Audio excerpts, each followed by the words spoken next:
കോട്ടയം ജില്ലയിലെ മണിമലയിൽ പൊന്തൻപുഴ എന്ന് പറയുന്ന സ്ഥലത്തായിട്ട് ഭർത്താവ് മരിച്ചുപോയ സന്ധ്യയ്ക്കും സന്ധ്യയുടെ 2 കുട്ടികൾക്കും മാതാവിനുമായിട്ടാണ് ഈ ഒരു ഭവനം നമ്മളിന്ന് ഇവിടെ താക്കോൽ ദാനം നിർവഹിക്കുന്നത്. നോർത്ത് അമേരിക്കൻ സംഘടനയുടെ ഒരു പ്രതിനിധിയായി ഈ ചടങ്ങിൽ എനിക്കും കൂടെ സംബന്ധിക്കുവാൻ ഇടയായതിൽ അതിയായ സന്തോഷമുണ്ട്. മാഡം ഇവിടെ പറഞ്ഞു അതിൻ്റെ സംഘടനയുടെ സെക്രട്ടറിയെ പറ്റി വിനയൻ. കഴിഞ്ഞ ആഴ്ച വിനയൻ എന്നെ വിളിച്ചിട്ട് പറഞ്ഞു ഇങ്ങനൊരു കെട്ടിടം പണിയുന്നുണ്ട്, അതിൻ്റെ ഉദ്ഘാടനമാണ്, അതിന് കുടുംബയോഗ പ്രതിനിധിയായി അതിൽ പോയി സംബന്ധിക്കണം. ഞാൻ സമ്മതിച്ചു. അങ്ങനെയാണ് ഇവിടെ വരുവാൻ ഇടയായിത്തീർന്നത്.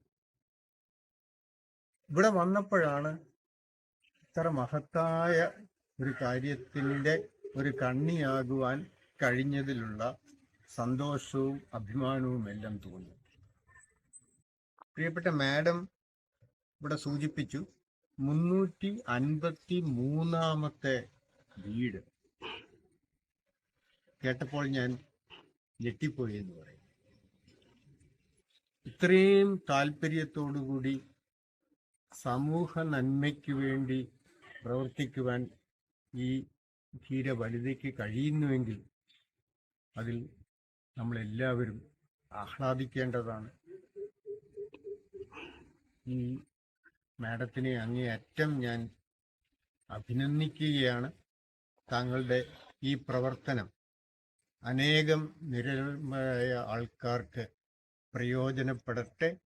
ഇനിയും കൂടുതൽ ഭവനങ്ങൾ നിർമ്മിക്കുവാൻ ഇടയായി തീരട്ടെ എന്നുള്ള ആശംസയോടുകൂടി ഈ ഭവനത്തിൻ്റെ താക്കോൽ ദാന ചടങ്ങ് നിർവഹിക്കുന്നതിൽ എനിക്ക് അതിയായ സന്തോഷമുണ്ട്. ഇന്നത്തെ കാലത്ത് നമുക്കറിയാം, ഒരു ആൾക്ക് നമ്മുടെ ഒരു 1,00,000 രൂപ ഉണ്ട്, നാളെ എങ്ങനെ 2 ആക്കാം, അതിനെ എങ്ങനെ 10 ആക്കാം, അല്ലെങ്കിൽ എന്നെ 100 ആക്കാം എന്നുള്ള രീതിയിലേക്ക് മുന്നോട്ട് പോകുമ്പോൾ ടീച്ചർ കാണിച്ച ദൈവം കൊടുത്തിരിക്കുന്ന അനുഗ്രഹത്തെ മറ്റുള്ളവർക്ക് ഷെയർ ചെയ്യാൻ കാണിച്ച ആ സന്നദ്ധതയെ എത്രമാത്രം വിലമതിച്ചാലും നമുക്ക് മതിയാകത്തില്ല. ടീച്ചർ ഇനിയും ടീച്ചറിൻ്റെ ഈ പ്രവർത്തനങ്ങൾ നമ്മുടെ നാടിന് ഒരുപാട്, ഈ പ്രദേശത്ത് പാവപ്പെട്ടവരും സാധാരണക്കാർക്കൊക്കെ ഒരുപാട് പ്രയോജനകരമായി തീരട്ടെ എന്ന് ഞാൻ പറയുകയാണ്. ടീച്ചർ കൂടെ വന്നു കണ്ടു, എല്ലാ സാറുമായിട്ട് കൂടെ വന്നു, ഒരു സ്പോൺസേഴ്സിനോട് പറഞ്ഞു, അവരും തയ്യാറായി. ഈ വീടിൻ്റെ നിർമ്മാണ ഘട്ടത്തിൽ ടീച്ചർ വന്നിട്ട് വളരെയധികം പ്രായോഗിക ബുദ്ധിമുട്ടുണ്ടായി നമുക്ക്. നമ്മുടെ അവരൊരു ഈ വീടിൻ്റെ ഉടമസ്ഥരുടെ ഒരു കാര്യപ്രാപ്തി ഇല്ലാത്തതിൻ്റെ പ്രശ്നം ഉണ്ടായി. അത് നമുക്കത് മനസ്സിലായതുകൊണ്ട് നമ്മളെല്ലാവരും നിന്ന് സഫർ ചെയ്ത് കാര്യങ്ങൾ ഇവിടെ എത്തിച്ചു. അപ്പം ഈ ആ കുട്ടി പഠിക്കാൻ പഠിക്കുക കുട്ടിയാണ്. ഇപ്പം അത് 6A+ഉം ബാക്കി AU ഒക്കെ കിട്ടി നല്ല ഉന്നത വിജയം നേടിയിട്ടുണ്ട്. ആ മോള് നല്ല പഠിച്ച് മിടുക്കിയായി അവിടെ അച്ഛൻ്റെയൊക്കെ ആഗ്രഹം പോലെ നല്ല ഉദ്യോഗത്തിലേക്ക് എത്തി നാട്ടുകാർക്ക് നന്മകൾ ചെയ്യുന്നൊരു ആളായി മാറണം. അല്ലാതെ നമ്മളൊരു പഠിത്തം കൊണ്ടൊരു ജോലി മേടിച്ച് അവിടെ സ്വന്തം കുടുംബം നോക്കി മാത്രം ജീവിച്ചാൽ പോരാ, സമൂഹത്തിന് നന്മ ചെയ്യുന്നൊരു വ്യക്തിയായി മാറട്ടെ എന്ന് ആശംസിക്കുന്നു. ഈ വീട്ടിലെല്ലാവർക്കും എല്ലാവിധ നന്മകളും ഉണ്ടാകട്ടെന്ന് ഈ വീട് സ്പോൺസർ ചെയ്ത അവർ കുടുംബയോഗത്തിനും MS സുനിൽ മാഡത്തിനും കൂടെ സഹായിച്ച എല്ലാവർക്കും, ഇവിടെ പണിയെടുത്ത തൊഴിലാളികൾക്കും സഹായിച്ച നാട്ടുകാർക്കും അയൽവാസികൾക്കും എല്ലാം ഒറ്റവാക്കി നന്ദി പറയുന്നു. നമസ്കാരം. 353-ാമത്തെ വീടാണ് ഇത്.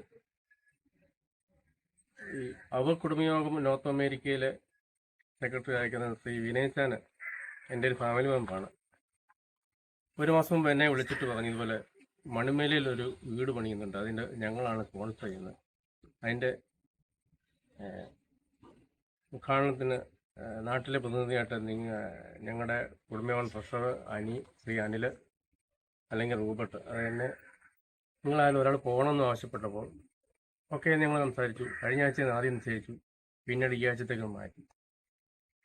ഇതിന് നേതൃത്വം നൽകുന്ന സുനിൽ ടീച്ചറിൻ്റെ എല്ലാ പ്രവർത്തനങ്ങളും ഞങ്ങൾ പിന്താങ്ങുന്നു. ഞങ്ങളാണ് ഇതിൻ്റെ ഭാഗത്ത് പ്രൊമോട്ട് ചെയ്യുന്നത്. ഞങ്ങൾ കൊണ്ട് തരുമ്പോൾ ഞങ്ങളത് പദ്ധതി പബ്ലിഷ് ചെയ്യുകയും എല്ലാവരെയും അറിയിക്കുകയും ചെയ്യുന്നുണ്ട്. ടീച്ചറിനുള്ള ആ മനസ്സ് ശരിക്കും പറഞ്ഞാൽ അത് എല്ലാവർക്കും ഇല്ലാത്തൊരു കാര്യമാണ്. ആ ദൈവം കൊടുത്തിരിക്കുന്ന താളത്തിനെ കൂടുതൽ വർദ്ധിപ്പിക്കാൻ ഇടയാകട്ടെ. ഇവിടെ വന്നിരിക്കുന്ന എല്ലാവർക്കും ഞങ്ങളുടെ ആശംസ അറിയിക്കുന്നു, ഞങ്ങളുടെ നന്ദി അറിയിക്കുന്നു. ഒരിക്കലും എല്ലാവർക്കും താങ്ക്സ്. ഒരുപാട് ബുദ്ധിമുട്ടുകളിൽ കൂടെയാണ് ഈ ഒരു ഭവനം നമ്മൾ പൂർത്തീകരിച്ചത്.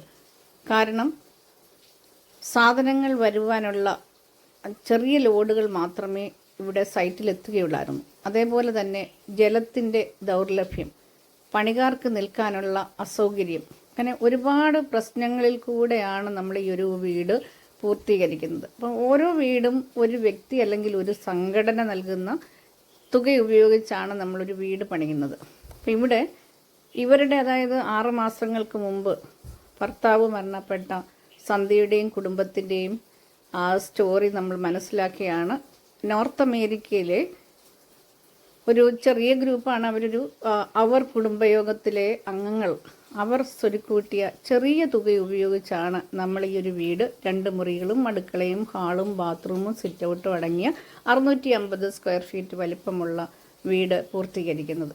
അപ്പം അവർ പറഞ്ഞ രീതിയിൽ തന്നെ ആ തുക ഉപയോഗിച്ച് അവരുടെ ഇഷ്ടപ്രകാരമാണ് നമ്മൾ ഇതേ രീതിയിൽ ഈ ഒരു വീട് പൂർത്തീകരിച്ചത്. കാരണം നമ്മൾ വീട്ടുകാരിൽ നിന്ന് ഒരു പൈസ പോലും തന്നെ രജിസ്ട്രേഷൻ ഫീയോ മറ്റ് ആവശ്യങ്ങൾക്ക് വേണ്ടിയോ നമ്മൾ മേടിക്കാറില്ല. മറ്റാരിൽ നിന്നും, അതായത് ആരാണോ പൈസ മുടക്കുന്നത് അവരുടെ പൈസ കൊണ്ട് ചെയ്യാവുന്നത് എത്രയാണോ അത്ര മാത്രമേ നമ്മൾക്കൊരു വീടിന് ചെയ്യാൻ സാധിക്കുകയുള്ളൂ. അപ്പം അങ്ങനെയാണ് നമ്മൾ ഇവർ തന്ന തുക ഉപയോഗിച്ച് ഇവർക്കായിട്ടൊരു സേഫായിട്ടുള്ളൊരു ഭവനം പൂർത്തീകരിച്ച് നൽകുന്നത്. ഇത് നമ്മൾ നൽകുന്ന 353ാമത്തെ സ്നേഹഭവനമാണ്. മണിമലയ്ക്ക് അടുത്ത പൊന്തൻപുഴ എന്ന് പറയുന്ന സ്ഥലത്ത് വിധവയായ സന്ധ്യയ്ക്കും സന്ധ്യയുടെ മകൾ സജനിക്കും മകനും അവരുടെ അമ്മയ്ക്കുമായിട്ട് 4 പേര് അടങ്ങുന്ന കുടുംബത്തിനാണ് ഇന്ന് 2 മുറികളും അടുക്കളയും ഹാളും ബാത്റൂമും സിറ്റ് ഔട്ടുമുള്ള 650 സ്ക്വയർ ഫീറ്റ് വലിപ്പമുള്ള വീട് നോർത്ത് അമേരിക്കയിലെ അവർ കുടുംബയോഗത്തിൻ്റെ സഹായത്താൽ നമ്മൾ നിർമ്മിച്ച് നൽകിയത്. ഇതിനെ സഹായിച്ച അവർ കുടുംബയോഗത്തിലെ എല്ലാ അംഗങ്ങളോടും ഞാൻ ഈ അവസരത്തിൽ നന്ദി സ്നേഹമൊക്കെ അറിയിക്കുകയാണ്. പ്രത്യേകിച്ച് വിനയൻ തോമസിനോടുമുള്ള നന്ദി ഞാൻ ഈ അവസരത്തിൽ ഇവർക്ക് വേണ്ടി എല്ലാ നന്ദിയും അറിയിക്കും.